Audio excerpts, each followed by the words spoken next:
Abusianfo a yɛhyia wɔ ha yɛda mu nyina mase sɛ yɛto yɛnsa frɛ mu mmeriti a wɔn maba sɛ yɛto yɛnsa frɛ mu a ɛnyɛ bɔne ɛyɛ special prosecutor Martin Amidua ɛnkyɛ yɛ koraa ɔde krataa ba abɔnten sɛ ɔde n'adwuma to hɔ wɔgya yɛ adwuma ɔnyɛ biem no ɛne nsɛm a ɛfiri ne resignation ni mu ba no ɛno nti yɛto yɛnsa frɛ mu sɛ mommra ne yɛni ho nkɔmmɔ yɛnti a ɛne NDC yɛde ano ɛto asɛm wɔ mu bi ne sɛ beebi a ɛkeka kɔ no ayɛ hu beebi a ɛkeka kɔ no ani ayɛ nyan ɛno nti sɛ yɛn nyinaa yɛ ansɔre na yɛ ankasa ntia ntɛnkyea ahunahuna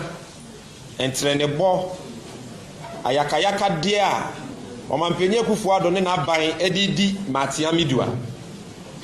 ɔkyena bi no ebi a me no mmienu ɛna ɛbɛyɛ next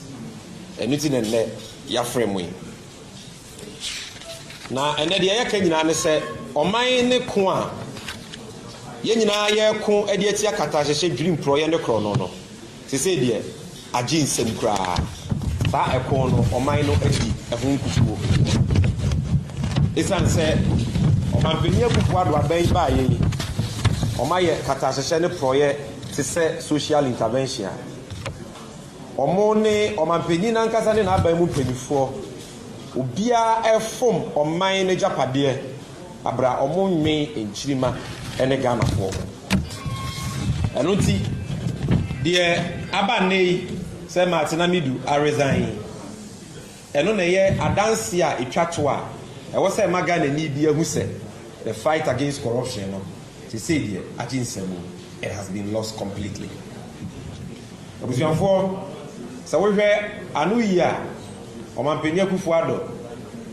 anam ne maame nua ba ɔyɛ ne twɛtwɛfoɔ panyin na nasante bedi etu so de aba to Martin Amidua resignation letter na asɛfɛm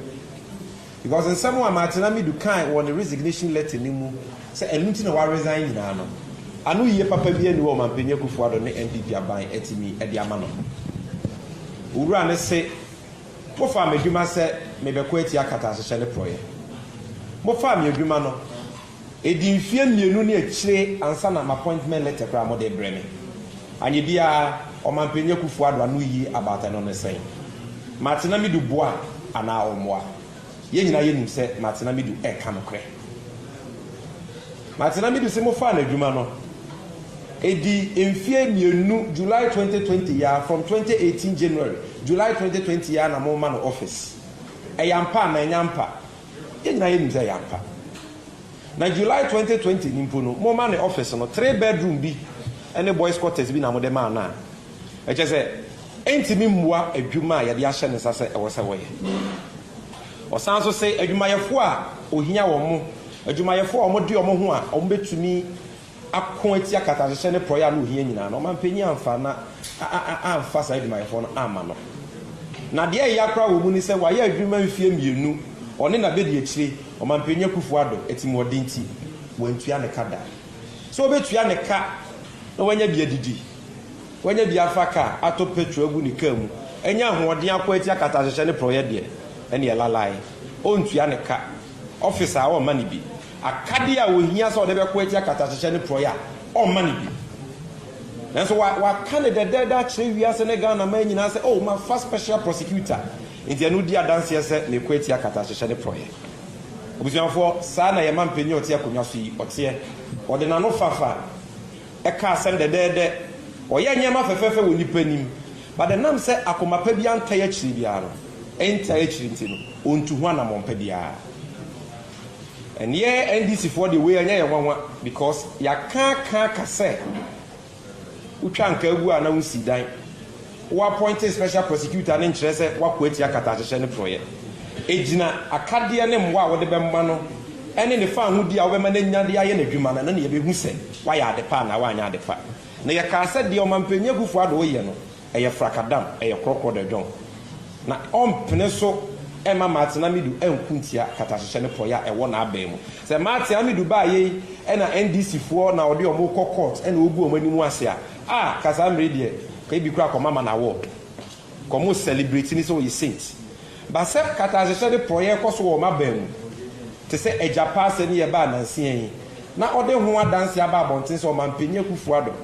ne maame nuaba oye Ɔmanfo to Sanfo Kenufori Ata ene aban mu panyifo abɔ Ghana krono over 240 billion tino ene de Martin Amidu nipa bonini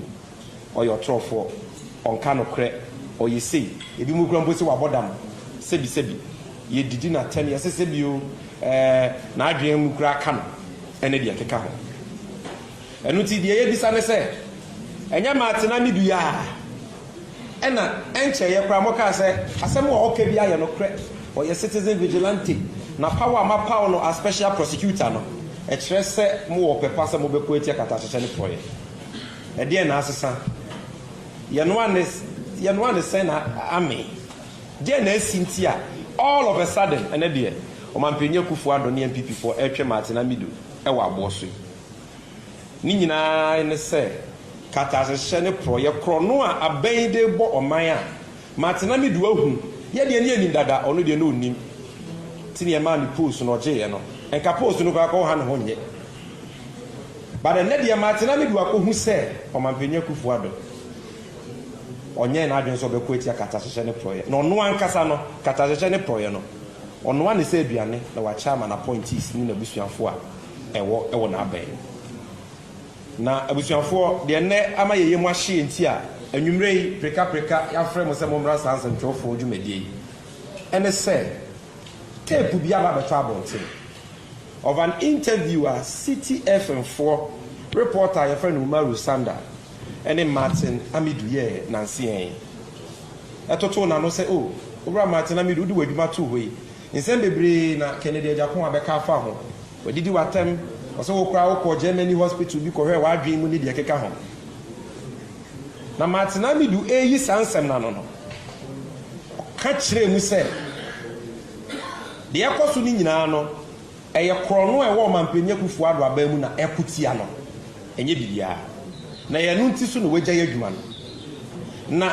se sempo de nipa bi no threaten ne so omo beku no omo be hye ne fie omo be ma akronfo akọ no so anu nti se sei adane na yemhihye na ono de ode ne hu gya Ghana for oka kira ma wiase nyina te se bibi ye no a yemisa Ɔmanpanyin Akufo Addo busuafo sa asem we arebo pa na asefem enya rehu because Martin Amidu NDC ni anase I mean ye pe say score in this political points from this matter rehu because Ghana ni bia ni wa e wo se wa kire na adwen ana wa ye na dwumanti ye threaten say ye be kuno ana ye be hye ne dan not in a democratic country or maya ye de ka mamika bi ye adwuma no Syria ni Afghanistan kra no sa nyema we ensibie enunti di Ɔmanpanyin Akufo Addo ne na aban ede ye Martin Amidu no airtime na ne nyan ai wo se ye nyina ye kasetia se ne report na aba no mo ne nya adwen a omofo ma no yimra no mo nka ne saa no mo nyan ma Ghana for judge ana mo ma emra no enye adwuma but enye right se woni obi nya adwen na wo so bi ku no wo so be yesi okofa watchman so omra wo fie mechi akronfo na watchman ne ba ne waba be hu se wo fie wura wo ma na dwuma no wa wo ne kronfo no na wachewa meku ben ni wo wa ma me adwuma special prosecutor me mechi akronfo ma ba ma hu se wa nkasa wo ne wabusuafo na ya akronfo no me de meja pa report aba emra amatiatia so nyina ma chirechirim sika amatu ama mo hu nyina ma chirechirim we so meku ben ni wo na wo ma obi adwuma as special prosecutor papei no ye na adwuma dada as citizen vigilante ana meboa ye na adwuma dada na wa koma na adwuma special prosecutor emfie mienu ni wuntua ne ka akade ya wohia so de be na adwuma wo mfa mma no wadi na ni aya na yaka dia saa oso wagya ya adwuma so a eno so osi meku na na ketua ene owu ade na Ɔmanpanyin Akufo Addo ne na aben omo ye kabi anka bi saa ade na omo ye intolerant saa eye say ya na abusuafo auditor general a oku atia kata hye ne proye owura yaw domelevo ɔyɛ n'adwuma mo nsɛmtwerɛfoɔ mo bɔ n'aba so civil society organizer yɛn nyinaa yɛbɔ n'aba so ɛsiane sɛ papa no wɔ akokoduru a ɔde kutia katahyehyɛ ne prɔyɛ ne sekan yɛ sekan nufanu a ɛtwa ndc twa npp twa obiara nti no yɛn nyinaa yɛbɔ n'akyi dɔm no ɔmanpanyin Akufo-Addo sɛ owura Domelevu akɔyɛ investigation akɔkye ne senior minister Yawosa Formanfo sɛ wafa Ghana 60 billion OCDs $1 million ɛde akɔma company bi a yɛfrɛ no Kroll wamfa mmara kwan so asɛm wɔ nti yɛpam auditor general one day ɔkɔ ne office ne yɛde credo atum yɛma ne nya adwuma bio yɛpam no matena mi do ankasa yɛpam no matena mi do antwerɛ letter biara to defend the colleague owura Domelevu ɛnɛ wɔn sɛ aduru ne so. And that is why we are talking. Because I am Martinamidu, baby, or China, a bear war. She said, "The men run a Domelevu and I am Martinamidu. You don't know who is next." And can't name one some trough where I am, or you must have Mobuamea Kutia Katasha Proye. My young Kubebre, and a descent and chain who are entering the boy. A dion. Who beat his anas, a Rimiawa Nas. I feel retentive be seen a way you move for Katasha Proye. So more mobile chrono, be poor Mohontoma, near Timian Quintia Catashane Proye. Or my Penyaku for the war position, not a nas, a saint. Shabo Crampos or bar will be used to a nas principle, the Aquatia Catashane Proye. And then a nas acquire number 12 expose Amia who said, Question Yantechisi or my Penyan Akufo-Addo Shenibutu Munti. Is a nas, a bear persona non grata. Yamfane nya hwimpo ya say ni din basa ya bo Kennedy Japan pa ono de n'adwuma no o say obi a didi obi ata no afa no wedi and yet media men will still give him interviews no wa back ka de ni mafa no the same thing Ameswali the same Kennedy Japan ya o say adenti na makoye hwehwemu sa mu digu o mampanyin Akufo-Addo animu ase menti ase enti mumfo nyinini wa wo be hia nas wa wo be hia Ameswali dia mumfo nyinini buomo na beji sika wo mo ampampa anadwo baako Ameswali ena mefitiri eni pabonefo akoboni tu akunu akuni ya na waja na yere ne mamienu ho okọ bisi na banye wo hwe journalists but never na why all these things have happened. Edward Adetista FM akoye hwehwemu about Upper East Regional Minister Wampenyin Akufo-Addo appointee or the bride from China for so omonya galamsey and say yinsu or the ababonte onne ne yere ne mma had to flee from the north because they went there to assassinate them. Oma the same to Manasseh Azuri. Yet ye nyina ya din say your mind so a enka media for cry keke and ebe keke out this government. Just the media. But everybody is quiet. And sometimes we don't blame you. Only why koka. They will come after you too. So,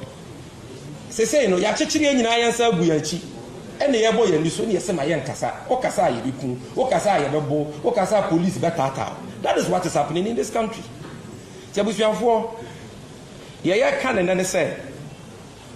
City FM 4 ye di omo ho yawo.